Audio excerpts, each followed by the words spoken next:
You are not reading these words. You think you are.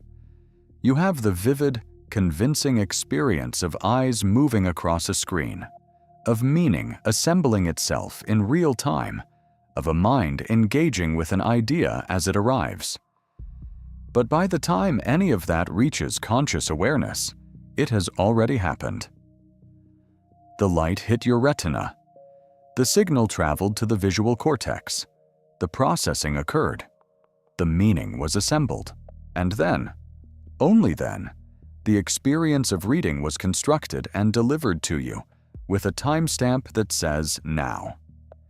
You are always living slightly in the past, and you have never noticed. This is not a metaphor. It is the basic architecture of conscious experience. The brain does not give you direct access to reality. It gives you a model, built from sensory input, filtered by expectation, smoothed by prediction, and delivered to consciousness with the seams hidden. What you call perception is the finished product of an enormous amount of invisible work. And the finished product is not always accurate. This is the question that doesn't let go once you ask it. How much of what you're certain about right now is real? And how much is the brain's best guess, presented as fact? If you've ever suspected that your mind is working against you, not in a paranoid way, but in a structural way, subscribe to Otherwise Human. We take that seriously, every week. The brain is a prediction machine. This is not a controversial claim. It is, increasingly, the consensus view across neuroscience and cognitive science. The brain's primary function is not to react to the world. It is to predict it. At every moment, your brain is generating a model of what is about to happen.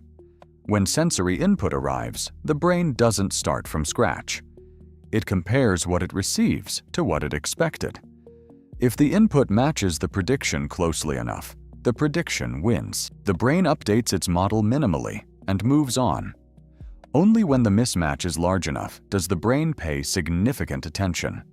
This is why you can drive a familiar route and arrive with no memory of the journey. The prediction model was so accurate that almost no new information was required. The brain ran the simulation on autopilot, and consciousness was barely involved. It is efficient. It conserves resources. It allows you to function in a complex world without being overwhelmed by sensory data. It also means that most of what you experience is not the world. It is what the brain expected the world to be.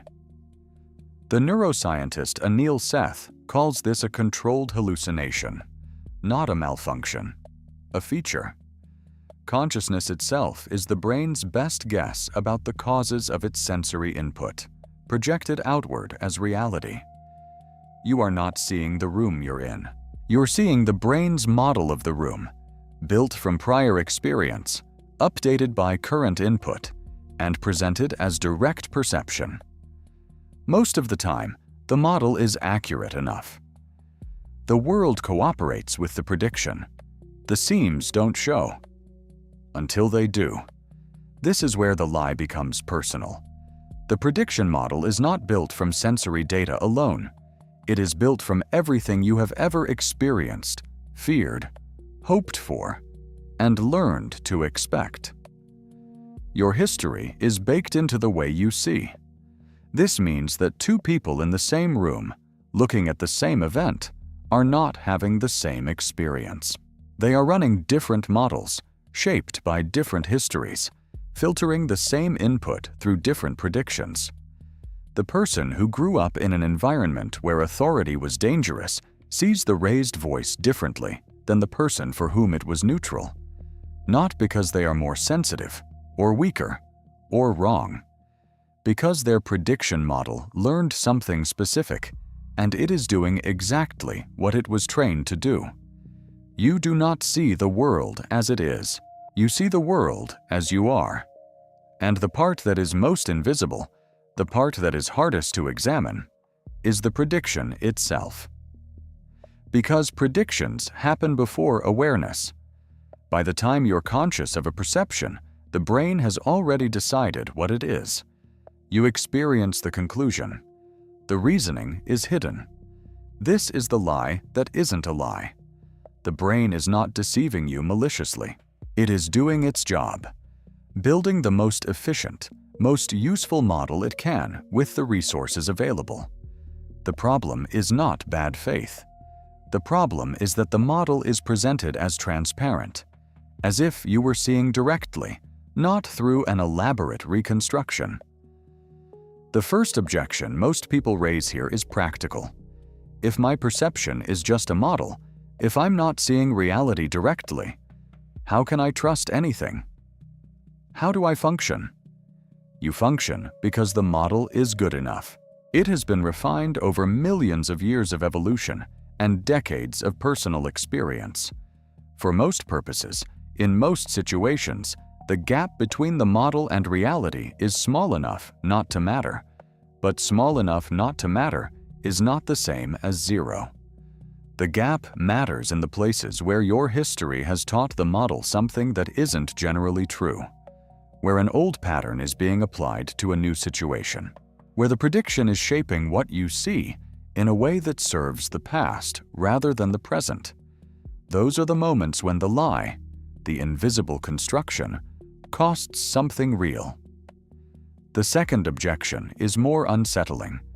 If consciousness is a kind of controlled hallucination, if the experience of being aware is itself a construction, then what is doing the experiencing? What is on the inside of the model? This is the hard problem of consciousness, and there is no consensus answer. The brain can explain the mechanics of perception, the prediction, the model, the construction. It cannot fully explain why there is something it is like to be the thing doing the constructing. Why is there an inside at all? The question doesn't have an answer yet, but it has an implication. The lie your brain is telling you right now, the one where the model is presented as direct reality, is not the whole story. Because something is receiving the lie. Something is on the receiving end of the construction. Something is here, right now, reading these words and noticing that they are words. Whatever that something is, it is not fully explained by the prediction machine. And that gap between the model and whatever is experiencing the model is the most interesting place in neuroscience. It might also be the most interesting place in being human. So you're reading these words, or the brain is constructing the experience of reading these words from input that already happened, through a model shaped by everything you've ever been, delivered to consciousness with the seams hidden. Both things are true, and they are the same thing, seen from different distances. The next time you are certain, the way you are certain about something you can see with your own eyes, hold it 1 degree more loosely. Not with paralysis, not with doubt that prevents action, just with the awareness that the thing you are seeing has passed through an enormous amount of invisible processing before it arrived. The brain is not lying to you. It is working very hard on your behalf, but it is not showing you the work. If that question stayed with you, share this with someone who trusts their own perception completely. And subscribe to Otherwise Human. New episode every Saturday.